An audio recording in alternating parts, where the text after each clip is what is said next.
Hello, everyone. Welcome to the Fetch Quest podcast. I'm your host, Brewer, and tonight I'm joined by my co-host, Connor and Jay. Hello. What's up? So, how have you guys been this week? It's been alright, but my cat's been acting up a little bit lately. What's up with your cat? I don't know. It's been like breathing fire and practicing wrestling moves. I think it ate something bad. Bro, you got an Incineroar, not a cat. When did you become a Pokemon trainer? I don't know. I just woke up and this happened, and she's standing on two legs now for some random reason. She's also got this giant belt of fire around her waist, which is also very weird. It's kind of freaky. It's weird to imagine a bunch of animals walking on two legs. Yeah, it is kind of a weird design choice, but you know what? I think that's good to go into our topic today. Monster and creature design in video games. What makes a good design? What makes a bad design? How does it fit into a game's narrative and gameplay? We're going to be covering all of that tonight on today's episode of Fetch Quest. So, what are some of you guys' favorite games, or at least creature design wise? So, personally for me, and this is something I don't think a lot of people go to, but for me, I personally really, really like the monster/creature design of the Horizon games. I think this is mostly going off of Zero Dawn, since I haven't finished playing the sequel. Yeah, explain Horizon a little bit. Like what's its world like? To give the the least spoilery version possible, it is a world where there are no real animals besides small stuff like foxes and boars, and Okay. every other animal is basically just a giant machine. And the reason for them being there is explained in the story, but it's actually a really cool sort of explanation and stuff like that, so I'm not going to spoil it. Yeah, I mean, that sounds pretty cool. I mean, it has a lot of theories going on in my head. I haven't played Horizon.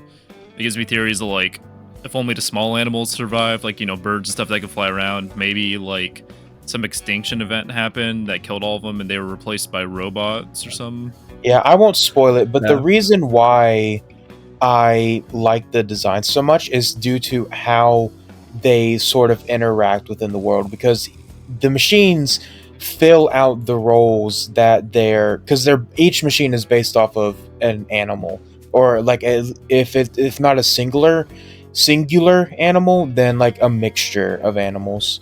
So, and they each fill that sort of niche that their animal counterpart would have filled in a sort of different way. For a good example, an enemy that you encounter pretty early in the game, it's I can't remember the name of it, but it's essentially I might know the name. It's like a ram sort of enemy. They're pretty common. Talking about the Strider? Yeah, the Striders, that's what they are. Okay. You encounter them pretty early in the game, and they essentially just act as... They're basically just like rams/cows, your basic sort of wildlife like that. And what they do is essentially they just harvest vegetation and grass to use as energy and stuff like that. Yeah, that's pretty interesting, because I'm thinking too, some of the logistics behind the animals, if everyone's supposed to be a role, what if they made a giraffe? Do you think they have to use a forklift or something to build its neck because it's so tall? I mean, yeah, I'm currently doing a small playthrough of Horizon, because I know I'm really late on that. But there is kind of there's a giraffe called the Tall Neck. Yeah, Tall Neck. I think that's what it is. Yeah, I think it's in the Lego figure for that. Yeah, they're called Tall Necks. Yeah, you know that new Paradox Pokemon, Raging Bolt? It looks like a robot version of that. Yeah, and yeah, in each design sort of it doesn't really clue you in, and if you read all the lore and stuff, it'll obviously explain that to you. But what the Tall Necks do is, since they're so fucking big, they essentially just act as giant satellites, but for the land. So they'll just walk around and scan the land for data collection. So then you can use then you as the protagonist are allowed to like essentially use that data, and that's how you get your map. And it's that's really cool. Since it kind of sounds like they're looking at an animal, seeing the features it has, and then making the animal's design into a robot one, and thinking, okay, if it's like this, maybe it can be repurposed for something else in the world to be useful. Yeah, and I could go into like all sorts of like cool like stuff like that of different animals, but again, I don't want to spoil a bunch of it for Brewer and Jason, especially since Jay's doing a playthrough of it right now. Yeah, I think that's like a good example of like with creature design, of it kind of connecting to the world and like environmental storytelling. Like I think another game that does it well is like Monster Hunter, because like all the monsters when they design them from the base up, they try to like always give explanations to why the monsters do what they can. It's like in a lot of other games, like I would have monsters like, oh, this one attacks with its tail and it's a sword. Why? I don't know. It's kind of cool. But in Monster Hunter, fuck you, that's why you have the Glavenus, which its mouth is very sharp. It's like kind of a whetstone. So it takes its tail and it keeps sharpening it until it superheats it, and then it tries to cut its enemies up and devour them like that way. Just little examples like that, like it just makes me care a lot about the monsters, because it doesn't just feel like another enemy to fight. It feels like a part of like a fantasy ecosystem, if that makes sense. Yeah, and like even like the large, not just like the large monsters and like the small monsters in that game, like they feel, each and every one of them feel like they fit into like the ecosystem or the map that you're playing on really well. Like it should, like you can watch them doing their role in the environment of the game. Yeah, it's like, even though it's obviously like it's an imaginary world and whatnot, it's fantasy. They make it feel like it's an actual world that could be lived in, like the way the hunters interact with the monsters, the way the monsters interact with each other in like the turf wars. Like, this cool. Electric monkey called the Raging, it hunts these things called Kirins because they have a lot of electricity stored in them. So they like to eat the horns and whatnot of the Kirins because it helps them supercharge their electric abilities. That, or like there's another one of my favorites is like the Devil Joe, because it's like this big T-Rex type monster, like stubby little arms and whatnot. Its whole thing is just like it wants to devour, to the point where like you cut its tail off, it will try to eat its own tail because it just has an insatiable appetite. But the thing is about it is it's kind of almost extinct because it just needs to constantly be eating, so it destroys a lot of the ecosystem too wherever it goes. So they think about how it factors into the world as well. Just makes me have a really big appreciation for Monster Hunter. Yeah, Monster Hunter is one of my favorites when it comes to that. Yeah, especially too when like they do something like out of the box, like a more fantasy dragon like Fatalis. Usually, yeah, because normally that would just be like a normal design. I'd be like, oh, it's just a dragon. But because with Monster Hunter, their designs are so weird and varied, a normal dragon can become one of the freakiest things in the game. Which he sort of is. Like his like, compared to like traditional dragons that you see in like a movie or almost any other video games, his neck is like a noodle. It's like a wet noodle. His tail's so funny to fight. Too. He's intimidating. That, and I love the fact that about Fatalis is that he stands on like 2 legs just because he wants to mock humans because he hates them so much. He's like, oh, look at me, I'm a stupid human on 2 legs. Yeah, he definitely has like some of the best lore of any monster. Yeah. Speaking of like two legs, I'm kind of curious on one of your guys' opinions on this. So you guys are familiar with Pokemon, right? Or you played at least a couple of the games? Yeah. Oh yeah. What are your opinions on Pokemon that are like on 4 legs versus 2 legs? So I have I have an argument for this that I remember seeing, and I think it's true, and it holds true. I remember I was watching an Alfred streamer or something like that, and he said if it is able to wear a hoodie, then it's fur bait, and I agree. That's I knew exactly where this was going the moment you mentioned it, because the first thing that popped in my head is the video Markiplier did on the Smasher Pass. It was the fucking Lopunny. That became such a meme. Yeah, because Pokemon's really interesting with this monster design because it's been going on for like so damn long. So that like you have a lot of different people who've designed Pokemon. Yeah, I think some of the designs are definitely a little weird, but I will stand by the fact that Gardevoir is a perfectly good design. The internet just decided to be the internet and completely fucking ruin it. Yeah, same with Vaporeon. I don't understand Vaporeon, like, at all, but I will fully stand by that Gardevoir is a good human-like Pokemon design, but the internet just decided to, ruin anything. So if are you talking about like the? Because if you're talking about like the NSFW art that people did of those. Of course okay. Of course I am, Jay. Don't worry about it, Jay. Just don't think about Twitter. Don't think about Twitter. Because Vaporeon never made sense to me. I just want to have since you're a big Pokemon fan, if we didn't know each other and I came up to you and you asked, "What's your favorite Pokemon design?" and I said Gardevoir, what would you think of me? I don't want to immediately give you a look, but I may like give you a little bit of a side eye. Exactly. Like, that's just what the internet's done to Gardevoir. What has our world become? And same with Lopunny.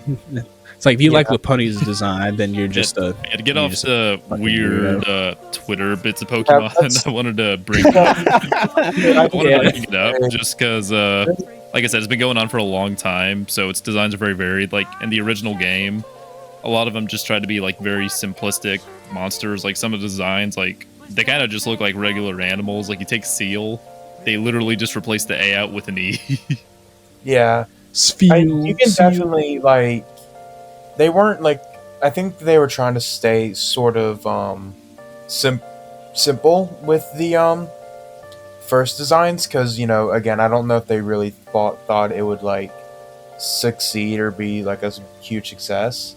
And so I definitely think that's why there are more like simple designs in the. Also, I think just different times too. Like if I was to like go and make a game, I think the designs I would have in the first game would probably be a lot simpler because once I make another game, I would have like a base to work off there. So it could be like, okay, what do I add now to make it new and interesting?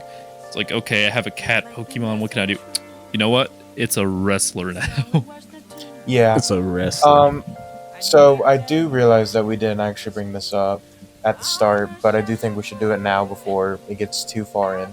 But in our opinions, what makes a good design? And again, this can vary, but if let's just say RPGs, since that's where a good chunk of like monster design really comes in. What do we think makes a good design? First thing for me is like how it fits into the world. Like definitely with the aesthetic. Like if I'm looking at a Dragon Quest game, I'm expecting a lot more like whimsical and fun designs with that one. I'm not really scared of the enemies. I'm more so like, oh, that guy looks kind of funny. Whereas if I look at maybe like let's say God of War, I'm gonna expect the enemies to like look a lot more rough, rugged, not really something I want to go and hug. Yeah, because it's kind of a rough world out there, not gonna lie. That or I like kind of seeing where some games take their inspirations from, like the Persona and SMT series. They've done a really good job at like taking inspiration from like a lot of different mythologies and just religions, and making some cool designs based off those. Like they're not the exact same. Some of them are similar, but a lot of times they'll go their own path. Like, would you guys get an image of Satan? What do you think of? A big red dude with two horns. Yeah, that's the simple design everyone thinks of. Now, the designer of Satan for SMT snorted some crack when making it because it's this weird big-ass blue thing, scary-ass face, like a bunch of nipples. It has like... A bunch of... What? It has like lines and stuff sticking out. It's a crazy-ass design, but when I look at that, I still think, yeah, that's Satan. That's Jay, a damn that's a hell spawn. it's really hard to describe, Jay. So you should just sort of like Google it. What game honestly. is it from? Persona 5 or SMT. Yeah, because he has like a bunch of Which wings, game? some skeleton things sticking out of him. He has like a tail. Either or, Jay. It doesn't matter. Oh, he's the same in every single SMT. Yeah. Either way, like, even though like it's a very well-known character to many people, they took that as inspiration and made something like completely original. Yeah, and the only reason I know what it looks like is because in a recent playthrough of P5R, He just got tits. He's got tits. Yeah, it just has tits, and it has like one of the xenomorph head part. Like, it's got a tentacle. Looks. Oh my god! I'd hate to see. Hate to see. Well, the thing is, with that interpretation of Satan, they take a lot of different like views with it. So it's not just like Catholicism. Maybe they're gonna be looking at Presbyterian views, other views of Christians to like make that version of Satan they have. Yeah, that's what I like about those designs. Another like element of design I think is important, like say for Mario games, like conveying what the enemy's like actually gonna go and do to me, which they do. Their designs are all very simple, but they do a good job of like telling the player what you need to do, without really outwardly saying do this. Like you guys know what I mean? Yeah. I mean, the only enemy I can speak from in the Mario games is like the Chomper, like the big metal ball with the teeth. Chain Chomps. It's like, oh, that thing. Yeah, Chain Chomps. Like they're obviously gonna run at me and try to eat me. Yeah. Like, I mean, even though it's literally a ball with a face, it kind of like conveys it to you because like it's on a loose chain, so it kind of implies, oh, if this thing is chained up, I don't want it running at me. Yeah. So I didn't get to say my what I think makes a good design, so I'm just going to quickly do that here. I think there are three things, in my opinion, that makes a good design. One, it tells you as Brewer said, it fits in with the world, unless and that can obviously be exceptions. Like maybe it's a game where everything is supposed to look jank and not fit into the world and stuff like that. Well, I think remember what I mentioned with Monster Hunter, like a lot of the monsters are supposed to like feel realistic and feel like they can fit into the environment, but they have an exception for that with like Fatalis, which is purposely designed to like feel as fantastical as possible. Like it's supposed to like feel just like a regular fantasy monster. Yeah. On purpose, just because it's that outworldly of a creature that they can't comprehend. Yeah, exactly. I think that if it fits into the world, obviously there are exceptions. And the second thing is that I think it should be, if it's like in an RPG setting, it should clue you in on how to defeat it. Like, I know, Brewer, you were talking about this, like Paper Mario, and how I like that. How there are certain enemies that will have like spikes on their heads and stuff like that, and since they have spikes on their head, that tells you, oh, you can't jump on that enemy. Yeah, Paper Mario was like, it's an RPG made for people like brand new to RPGs, so it does like a really good job at like with taking the enemies Mario already has and trying to just convey like the different ways you would have to fight in an RPG to think about enemy tactics without really telling you. Like you mentioned the Spike Cat, other ones like they're flying, so obviously I can't hit it with the hammer. I'll have to jump up to get it or hit it with a flying attack. Yeah. And I think another good franchise that does this, as we said before, Pokemon, and sort of how it does with colors. If you see a yellow Pokemon, there's a 99% chance that Pokemon is an electric type, because that's just the color associated with that type. If you see a Pokemon that's got like flowers or something on it, or is like red or blue, 99% chance it's a fire, water, big grass type, etc.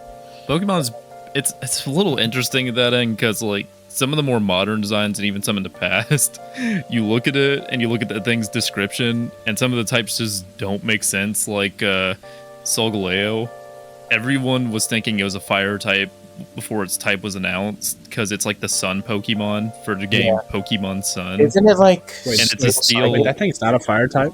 Yeah, it's a steel psychic. It's weak to fire type moves. Which is it's a steel psychic. What the hell? So I know the origins behind it, what it was based off of, like some alchemy stuff of like the lion that eats the sun. It's still kind of weird though. yeah, if you're gonna, there are definitely like fumbles like that, but I think for as flawed as the modern Pokemon games are, I think their designs, no matter what Twitter says, I think some of their designs are still really hold up. Yeah, even though it's weird that Lugia, like one of the gods of the sea, isn't a water type. I still love Lugia's design, especially the story behind like how he was basically made in like a drunken rage. Or she. I was under the impression that Lugia was a water type for the longest time. Not even everyone.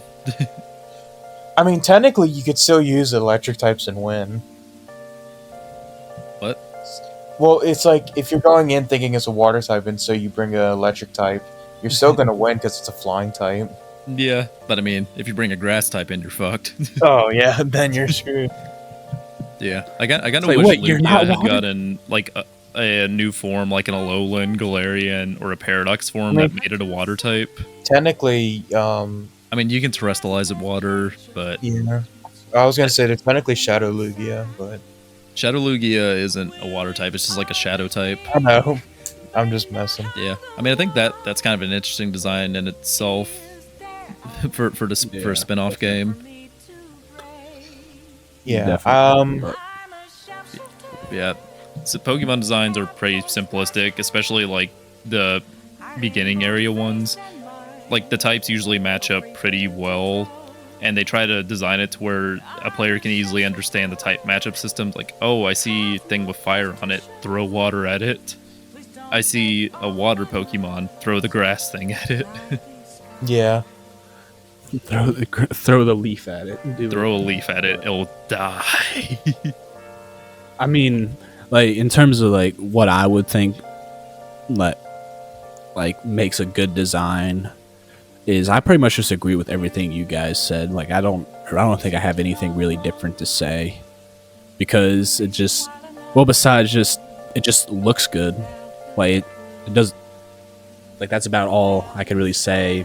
Yeah. To add on, it's just that it looks good. I think another thing to look at is maybe simplicity versus complexity. Like I mentioned, like True. Mario enemies, they're very simple by nature. Like a Goomba, it's just like a mushroom with legs. You usually step on a mushroom in real life, so you look at that and you're like, oh, I should go step on it. Koopa, it's kind of just a turtle. Now let's go to Digimon. Yeah. Oh god. Where you have a little blob. I wonder what that thing evolves to. Okay, it evolves into a dragon. Okay, that it evolved into God with a gun now. Yeah. I've unfortunately never ever been able to play any of the Digimon games. The only experience I have with Digimon is the animes. I like the very original one and then the fusion one that came out. Yeah, Digimon's got a long history too, like Pokemon. So a lot of its designs can be pretty out there. But I will always love how you can take like a tiny little friendly dinosaur dude and then turn him into a literal like war machine that can summon like stars, like, or like giant flaming suns. Dude, it's so wild because like you start out with a small blob, it turns into the little dinosaur Agumon. You could evolve it into bigger dinosaur T-Rex, but with guns and metal claws. Or then you could evolve it into like a dead version of it that's Skull. But then that can evolve into like an angel. Yeah. One of my favorite Digimon that threw me off when I was watching the anime was the cat. Freaking cat, because that was the one that never digivolved. It's like throughout the entire series, it never digivolved, and when it does digivolve, it just goes into an angel. Like, what? Where did that come from? It's like, yeah, you go from cat to woman. Yeah, it's a human, the human-looking person. It was like crazy. all the other. The first like one all the other Digimon kind of followed it. It was weird. Yeah. The first one that was really crazy to me was when I'm pretty sure it was in one of the later seasons of the original anime, but there's this little worm thing, and when it evolves, it becomes this like giant like samurai wasp or something. It was so crazy to me. But It's like, the how one did that really that caught turn me off into guard that? was the original, like I think his name's what, Patamon, like the little orange guy with bat wings for like ears. I think I know what you mean. Yeah. Oh Then yeah, yeah, yeah. He also he turns into an also angel. evolves into an angel. Dude, kid Yeah, made those were the two that what threw me the off. hell? Oh yeah. But that, What do we think are some bad designs? Because we've been going on about good Ooh. designs. Do we know? Do we have any idea what are That some bad designs? that's kind of a tough one for me. I haven't I thought about too um much. okay, so I have never played Xenoblade 2, but I've unfortunately had to be subjected to a lot of clips of it I by. mean, is that really creature design though, or I was gonna say like in just general design, okay, because I okay. was gonna say like Rex is like very over designed. Nah, I'd say he's fine. But I yeah, I personally believe he's a little over designed with all the little things. yeah. I And mean, that is kind of for his profession though. Like it kind of matches with oh, he's a salvager. He kind of like dives into like the cloud ocean to get stuff back, so he has a lot of gear for that. I think it fits. I I'm not gonna say still he's my favorite design by any means, but I still personally just believe he's a tad over designed. But if we're going oh for god, like, I guess, bad creature design, I don't really know. Oh, there's definitely a few Pokemon that I could say are bad creature designs, or at least lazy ones. all right. like, we Um, Lay 'em talked out. about one already, like the sun lion. That's not a fire type. I well, mean, I it's not don't a bad say design. It's just it's weird. bizarre. It's bizarre typing, Nah. not bad design. Seal, on the other hand, is a bad design because it's literally just a seal with a tiny horn on its head. Yeah. And So where did that come from? yeah, you could, and a lot of people will always point out like, oh, it's just modern Pokemon design. No, there's always been a good amount of very lazy designs, such as Voltorb and Electrode, or I think yeah, it's a at least Voltorb. That is Just, literally just a just ball with eyes. yeah. Kind I of mean, off topic with this. I'm thinking, you know, like Voltorb and Electrode are like balls with eyes. Yeah, So I remember I was like in a video game store one time, and I was just looking at some of the merchandise, and they had this like little Electrode plushy keychain thing yeah, that was based off this like weird pixel, I think like PokeQuest thing or something. Either way, all the Pokemon were like cubes in that game. except So for Electrode. So I looked at Electrode, and he was a cube, and I'm like, how does this man function? Because the whole thing is him being a ball and rolling around. So when he's a cube, he's just in a desolate state. He's just he's just trying a to desolate state. Like he's he can't. he's just roll, waiting to he can't die. move. He's Yeah, just- because like I picked him up because I thought it was kind of funny. that's He's like on my desk, and I'm just like, this poor man. He was made the roll, and he can't even do that because he's a square. Imagine if all your tires were turned into squares. Yeah, it's kind of like that. But I mean, would you guys? I mean, there's another Pokemon. I'm not sure if people agree with me on this, but would you guys say Tauros is a bad design? Because like he's literally just like a buffalo. I mean, There's not much different right. besides like the three I wouldn't tails. say he's my favorite, but I think it's alright. I will say that Paldean Tauros, in my opinion, is like the basic one is lazily designed because it is literally just Tauros, but they threw some like black paint on him. And I Yeah, will that's stand by the fact that Paldean Tauros is a very bad design. Yeah, I think I can kind of agree with that one. It's just weird. I think there's like some weird monsters in like SMT for me. Oh god. Just, Yeah, like, SMT. to where they don't really fit like their lore all too well. yeah. This one Persona has is gun. definitely What? like Persona SMT is definitely a series that you could very much argue is like a core part of it is its very strange designs. But I think in a game where you're constantly having in a series where if you're trying to constantly figure out like a monster's weakness, I think it should be a lot more obvious what that weakness is. That or like just maybe redesigns too, because like I remember when I was playing SMT4, and a constant character in SMT games is Lucifer. So I mean, very well known, like literal fucking devil. His original design is like cool, like 6 wings, this menacing, intimidating figure with horns. It fits what you would think Lucifer is. Then you get the SMT4's version of Lucifer, which is something else. So first thing, he's kind of dressed up like he's in a mariachi band for some reason. He's got like he's bald for some reason. He looks like Mr. Clean, but but like imagine like white Mr. Clean, but even whiter. Like they just painted his face white. Yeah, I'm looking at a picture of him right now. Yeah, he looks kind of depressed. Like, man, I don't even want to be here. He doesn't look menacing. He's just like, aw. And Why? then I mean, with he has games this like weird little like arm lump and like his left arm for some reason. I mean, you know, you could make a joke about that, but yeah, for what we had, I just don't think it's a good design.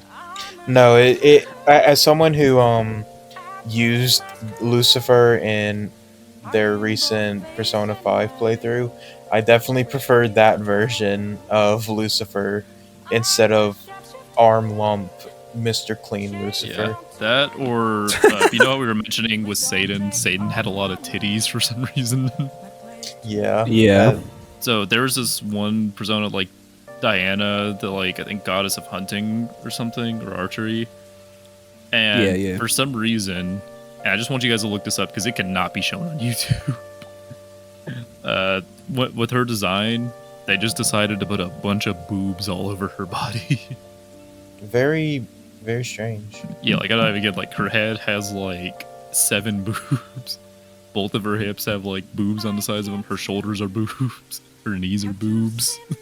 I'm like, why? Why would they do this? Okay, so this is very unrelated, but since we're on the topic of the Persona series Satan design, I find it very, very funny when you're going through the game and when you max out the, I'm not going to spoil it, the like confidant, but when you max out the judgment confidant, it's like you can now fuse Satan. And I've always just found it really funny. It's like, boom, there you go, kid. You want to fuse Satan? Like, this really like, you know, personal, like sort of touching moment. And it's like, by the way, you can now summon Satan for maxing out your bond with this person. Yeah. Wait a minute, what? So in like you're really good friends with someone, so you can make Satan now. in the I don't know if it's I doubt it's exclusive to Persona 5, but in that game, whenever you max out a confidant, which means getting them to rank 10, you unlock a fusion of that confidant, and it's like the strongest like of that arcana. So if you like max out the chariot arcana, then you can fuse the strongest chariot persona, and they're really strong and powerful. But you're able to unlock Satan. Here's Satan. Yeah, here's Satan. Good job, kid. You got a good relationship with this person. By the way, you can fuse Satan now. I'm sorry, what? I can summon the devil? To get off the topic of Satan, remember that thing I was mentioning with simplicity and like overcomplicating things? Oh yeah. Are you guys familiar with Monster Hunter Frontier? I've never played a Monster Hunter, so unfortunately not. Slightly. I'm slightly familiar. Okay, so like in regular Monster Hunter, the monsters feel pretty grounded and basic. You only have like maybe 1 or 2 monsters that like kind of feel fantasy-like. Then you go into Frontiers, which it's kind of a spin-off of Monster Hunter. It's like this MMO version of Monster Hunter that kind of did its own thing. You have monsters like with fire or ice designs that look like they're out of Final Fantasy. And then you have like versions of Rathalos that look like you have like like level 1 versus level 99 thing. Yeah. You got a basic Rathalos at level 1, and then you got a Frontier Rathalos at level 99 with spikes jutting out of every end. It's covered in like gems and whatnot. It's like, okay, we got Rathalos. Then we got this Rathalos that just takes everything and puts it over the top. Yeah, because I think Frontier has like it has some interesting designs. It has like this scorpion monster that like instead of having a stinger, it kind of uses like gems on its tail and whatnot. So I think that's really cool. Or Espinaz, that one was originally from Frontiers, but it was moved over into Rise. I'm very glad to see that one come in because it's still a bit more of a complex design than I think other monsters. It has like a lot of spikes coming out of it and whatnot, but it's still simple enough to where I can feel like it's grounded. Yeah, it still fits in like the Rise's world a little bit. Yeah, and unlike some of the other monsters, it doesn't have like a million different things jutting out of it. Yeah, like if you put Frontier Rathalos in World, it just wouldn't have worked. It would be like, what did they do to my boy? They massacred my boy. Yeah, I like some of the variations of Rathalos, but God, please don't bring some of the Frontier ones in. Some of them are a little wild. Oh, definitely. Man. Okay, well, with the point we're at the video, do you guys think you have any concluding points before we wrap up? No, not really. I think we went over everything pretty well. What do you think, Jay? I mean, I doubt any devs are watching this, but don't make the lazy designs, you son of a fucking. Don't make those. Yeah, that's your concluding point. Yeah, don't make that. Don't over-sectionize your creatures. Oh God. Yeah. Well, again, I think that's more so just something some Pokemon fans have done because I was gonna say that's they look at the world a little differently than we do. Yeah, that's the fans' fault, not the devs most of the time. Yeah, I love a lot of the Pokemon creature designs, even if some of them haven't hit as well for me over the years. With some of the newer ones, I still think overall they do a great job with their designs. Definitely. With all the different ideas they have and having like 1,000 Pokemon. Yeah, I'd agree. But yeah, I think we pretty much covered everything. I think that's about it. Well, I think if you guys like this video, make sure to like and subscribe. Maybe comment one of your favorite creature designs or maybe one of your least favorite designs. And thank you for watching today's episode of Fetch Quest. Goodbye.